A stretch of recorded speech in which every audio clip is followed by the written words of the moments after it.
Hello, everyone. I'm Shivani from Australia, and I'm very honored to be here for the initiative started by Jyoti Sachdeva for reading Bhagavad Gita.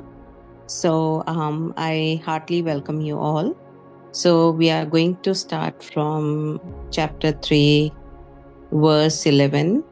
And before that, let's quickly chant a divine mantra: Hare Krishna, Krishna Krishna, Hare Hare.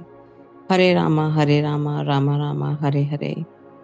So in verse 3.11, Krishna says, by your sacrifices, the celestial gods will be pleased, and by cooperation between humans and the celestial gods, great prosperity will reign for all.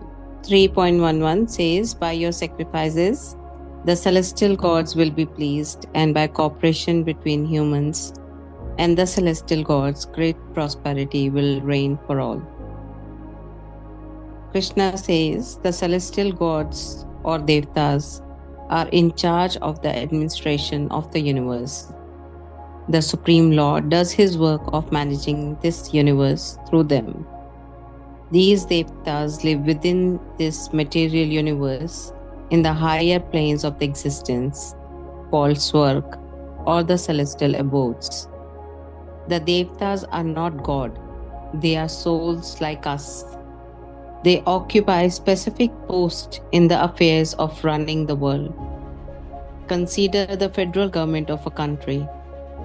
There is a Secretary of State, a Secretary of the Treasury, a Secretary of Defense, Attorney General, and so on. These are posts, and chosen people occupy these posts for a limited tenure. At the end of the tenure, the government changes and all the post holders change too. Similarly, in administrating the affairs of the world, there are posts such as Agni Dev, the god of fire; Vayu Dev, the god of the wind; Varun Dev, the god of the ocean; Indra Dev, the king of the celestial gods, etc. Souls selected by the virtue of their deeds in the past lives occupy these seats for a fixed number of ages and administer the affairs of the universe. These are the Devtas, celestial gods. The Vedas mention various ceremonies and processes for the satisfaction of the celestial god, and in turn, these Devtas bestow material prosperity. However, when we perform our yajna for the satisfaction of the Supreme Lord, the celestial gods are automatically appeased. Just as when we water the root of a tree, the water inevitably reaches its flowers, fruits, leaves, branches, and twigs. The Skand Puran states, Achait Deva Devashi Shanka Chakra Gadare Architya Sarve Deva Sayuryata Sarva Gatotare. By worshipping the Supreme Lord Sri Vishnu, we automatically worship all the celestial gods, since they are derive their power from him. Thus, the performance of yajna is naturally pleasing to the devtas, who then create prosperity for living beings by favorably adjusting the elements of material nature. So, verse 3.12, the celestial gods, being satisfied by the performance of the sacrifice, will grant you all the desired necessities of life. But those who enjoy what is given to them without making offerings in return are verily thieves. As administrators of various processes of the universe, the Devtas provide us with rain, wind, crops, vegetation, minerals, fertile soil, etc.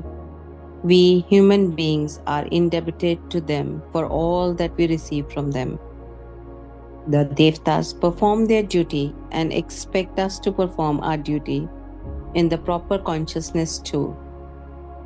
Since these celestial gods are all servants of the Supreme Lord, they become pleased when someone performs a sacrifice for him, and in turn assist such a soul by creating favorable material conditions.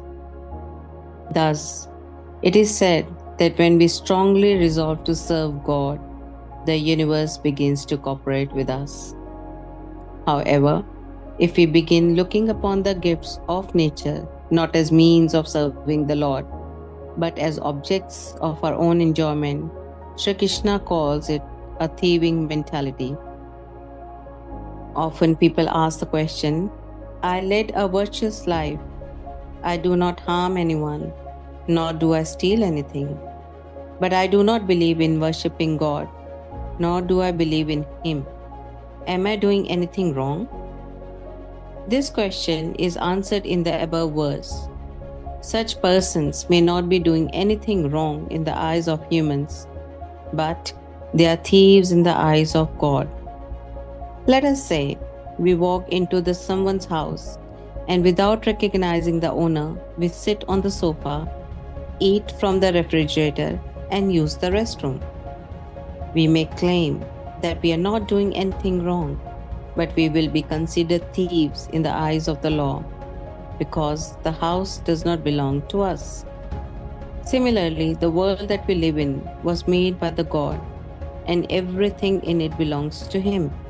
If we utilize His creation for our own pleasure without acknowledging His dominion over it, from the divine perspective, we are certainly committing theft.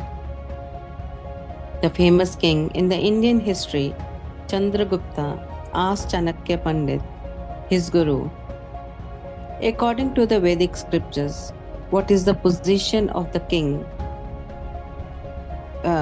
vis-a-vis his subjects? Chanakya Pandit replied, the king is the servant of the subjects and nothing else.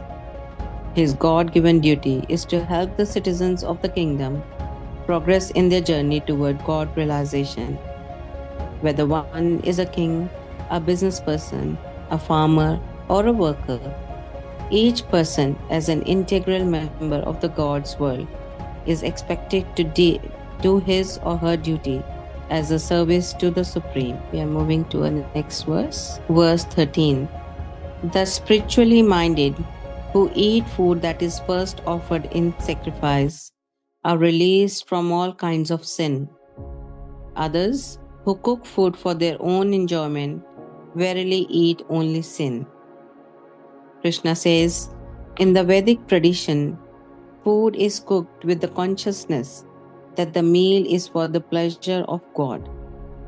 A portion of the food items is then put in a plate and a verbal or mental prayer is made for the Lord to come and eat it. After the offering, the food in the place is considered prasad, grace of God. All the food in the plate and the pots is then accepted as God's grace and eaten in the consciousness. Other religious traditions follow similar customs. Christianity has the sacrament of the Eucharist, where bread and wine are consecrated and then partaken. Sri Krishna states in this verse that eating prasad releases one from sin, while those who eat food without offering commit sin. The question may arise whether we can offer non-vegetarian items to God and then accept the remnants as His prasad. The answer to this question is that the Vedas prescribed a vegetarian diet for humans, which includes grains, pulses, and beans, vegetable, fruits, dairy products, etc. Apart from the Vedic culture, many spiritually evolved souls in the history of all cultures around the world also rejected a non-vegetarian diet that makes the stomach a graveyard for animals. Even though many of them were born in meat-eating families, they gravitated to a vegetarian lifestyle as they advanced on the path of spirituality. Here are quotations from some famous thinkers and personalities advocating vegetarianism. To avoid causing terror to living beings, let the disciple refrain from eating meat. The food of the wise is that which is consumed by the sadhus. It does not consist of meat. The Buddha. If you declare that you are naturally designed for such a diet, then first kill for yourself what you want to eat. Do it, however, only through your own resources, unaided by cleaver or cudgel or any kind of axe. The Roman Plutarch in the essay on eating flesh. As long as men may scare animals, they will kill each other. Indeed, who sows the seed of murder and pain cannot reap joy and love. Pythagoras. Truly, man is the king of beasts, for his brutality exceeds them. We live by the death of others. We have burial places. I have since an early age abjured the use of meat. Leonardo da Vinci. Non-violence leads to the highest ethics, which is the goal of all evolution. Until we stop harming all living beings, we are all savages, said by Thomas Edison. Flesh eating is simply immoral, as it involves the performance of an act which is contrary to moral feeling. Killing, said by Leo Tolstoy. It may indeed be doubted whether butcher's meat is anywhere a necessary of life. Decency nowhere requires that any man should eat butcher's meat, said by Adam Smith. I look my age. It is the other people who look older than they are. What can you expect from people who eat corpse? Said by George Bernard Shaw. A dead cow or sheep lying in a pasture is recognized as carrion. The same sort of carcass, dressed and hung up in a butcher's stall, passes as food, said by J.H. Kellogg.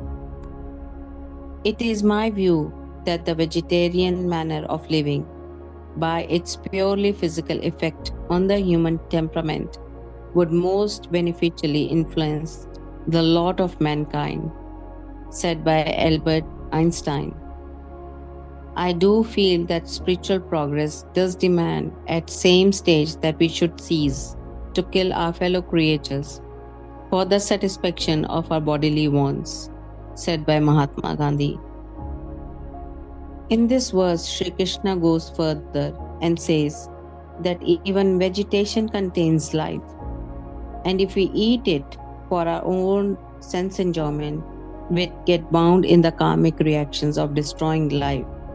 The word used in the verse is Atma Karanat, meaning for one's individual pleasure. However, if we eat food as remains of yajna offered to God, then the consciousness changes. We then look upon our body as the property of God, which has been put under care for His service. And we partake of permitted food as His grace, with the intention that it will be nourish the body. In this sentiment, the entire process is considered to the divine. Bharat Muni states, violence is caused unknowingly to living entities in the process of cooking by the use of the pestle, fire, grinding instruments, water pot, and broom. Those who cook food for themselves become implicated in the sin, but yajna nullifies the sinful reactions. We are now moving to the next verse. Verse 3.14. All living beings subsist on food, and food is produced by rains. Rains come from the performance of sacrifice, and sacrifice is produced by the performance of prescribed duties.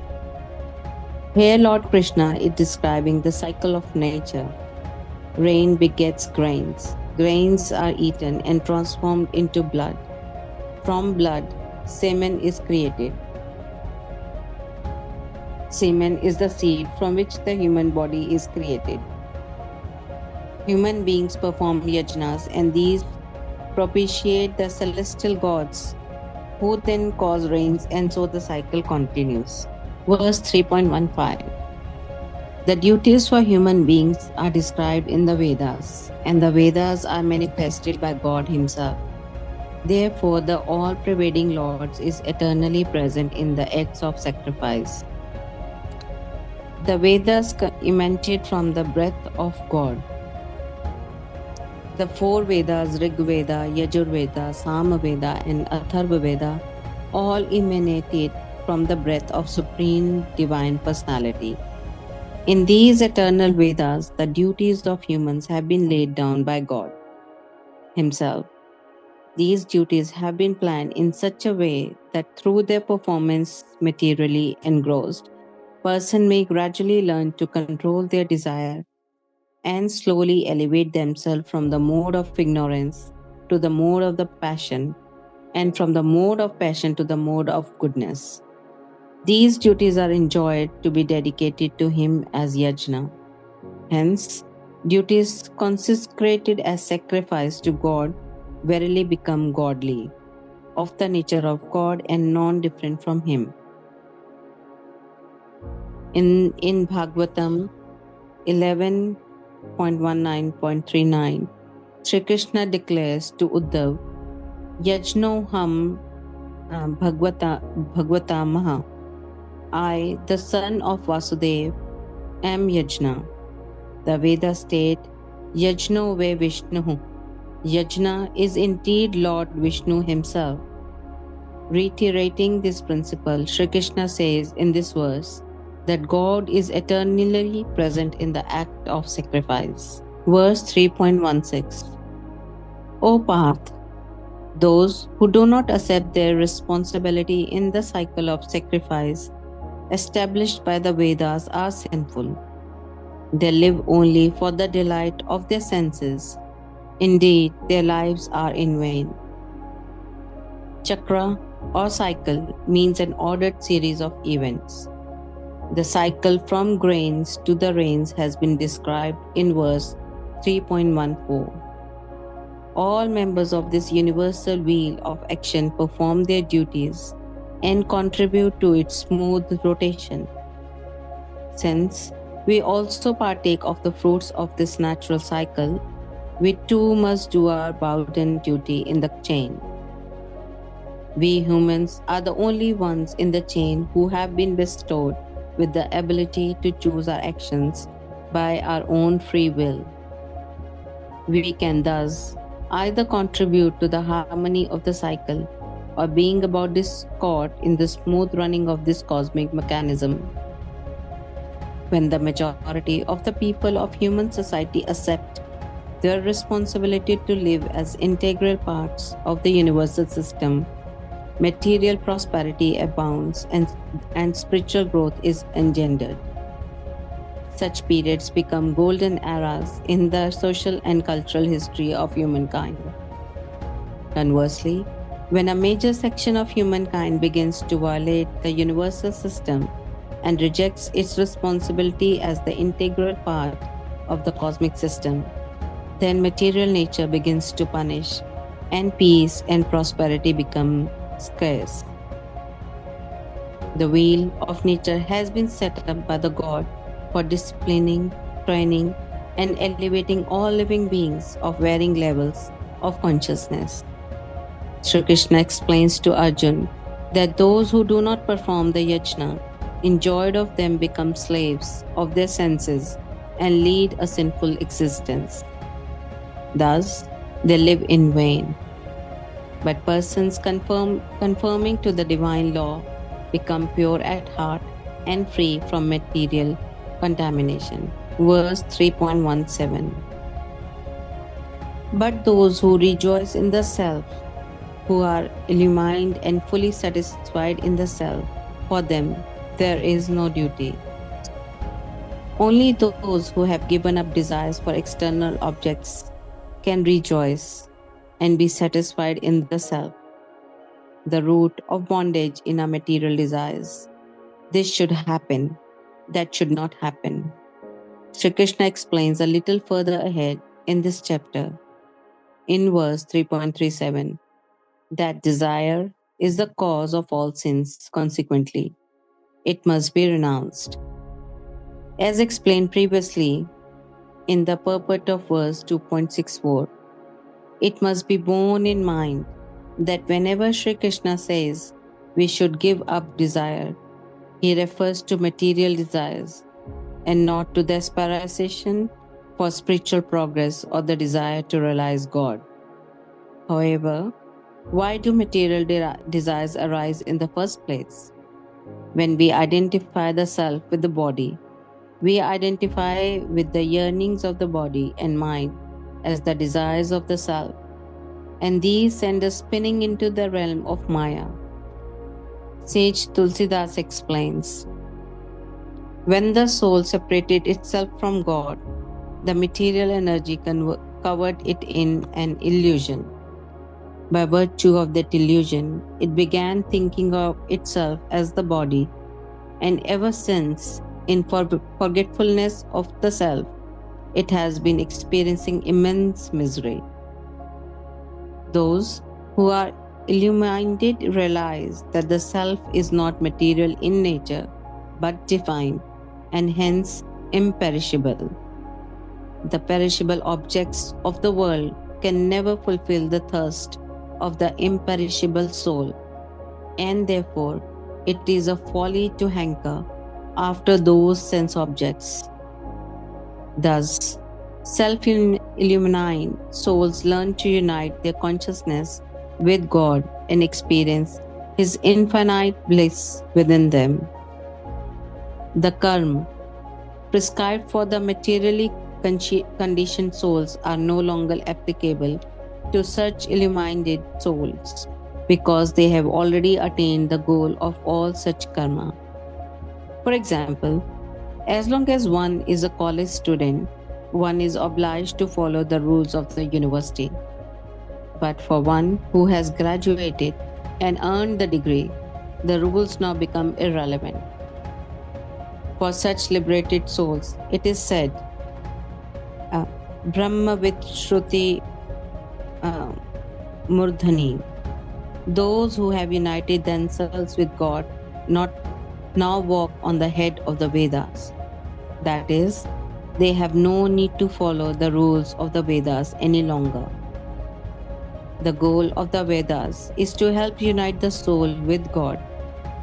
Once the soul becomes God realized, the rules of the Vedas, which help the soul to reach that destination, now no longer apply. The soul has transcended their area of jurisdiction. For example, a Pandit unites a man and woman in wedlock by performing the marriage ceremony. Once the ceremony is over, he says, "You are now husband and wife. I am leaving." His task is over.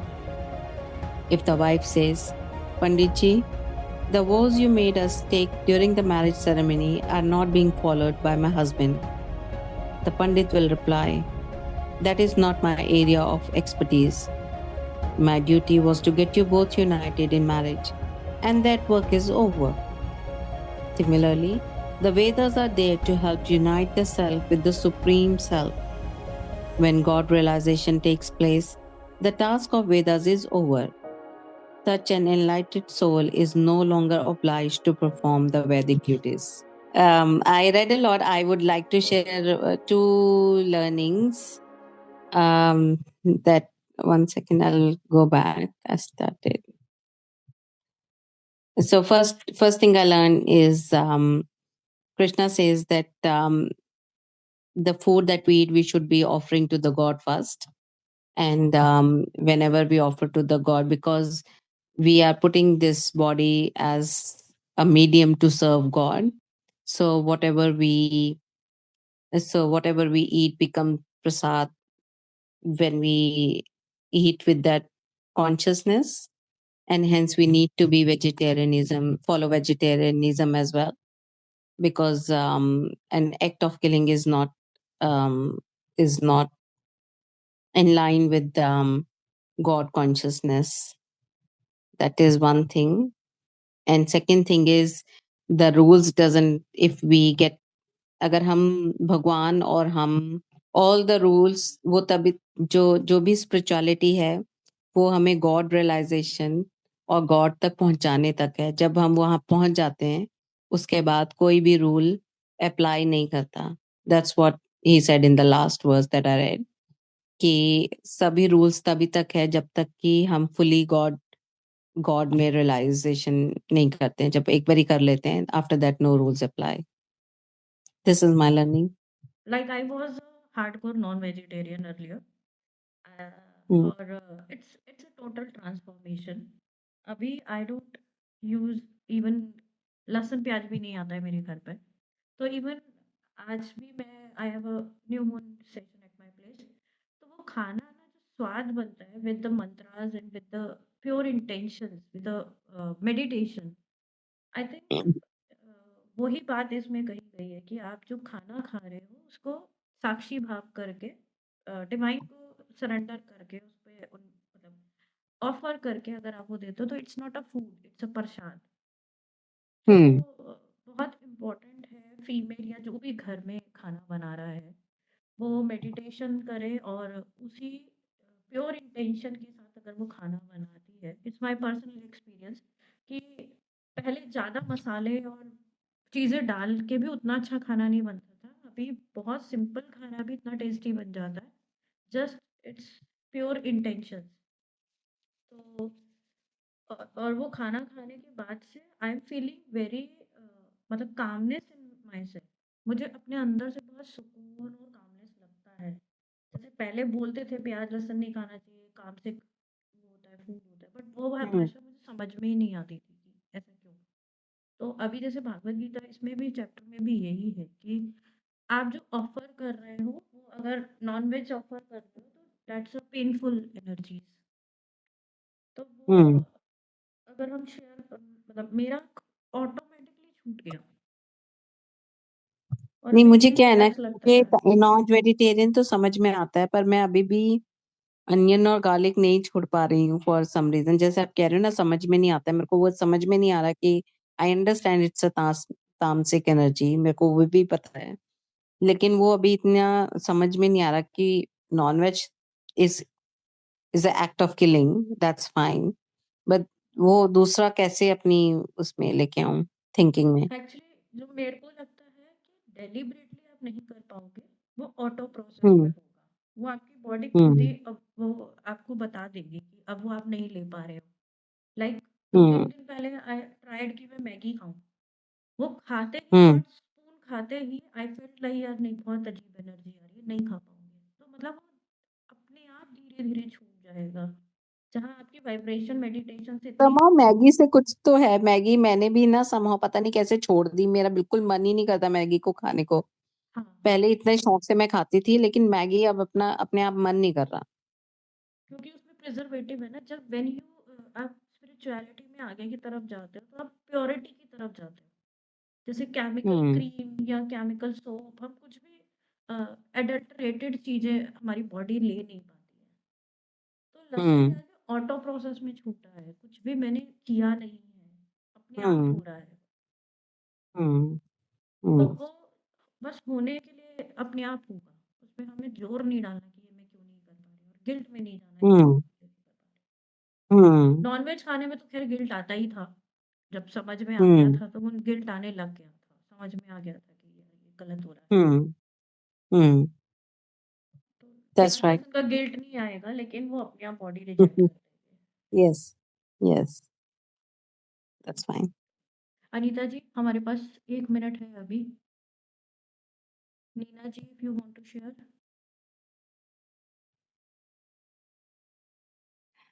Ji ma'am, मैं ये कहना चाह रही हूँ कि जब हम लोग सोचते हैं कि हम लोग प्याज लहसुन छोड़ दें, चलो नॉनवेज तो होता है कि घर में बना है कि नहीं खाया, लेकिन प्याज लहसुन से ये है कि घर में सब लोग अगर पसंद ही करते हैं फिर हम्म क्या किया जाए। तो ये थोड़ा सा मैं भी सोच रही थी। आई थिंक घर में ना जैसे अपना छूटता है ना धीरे-धीरे,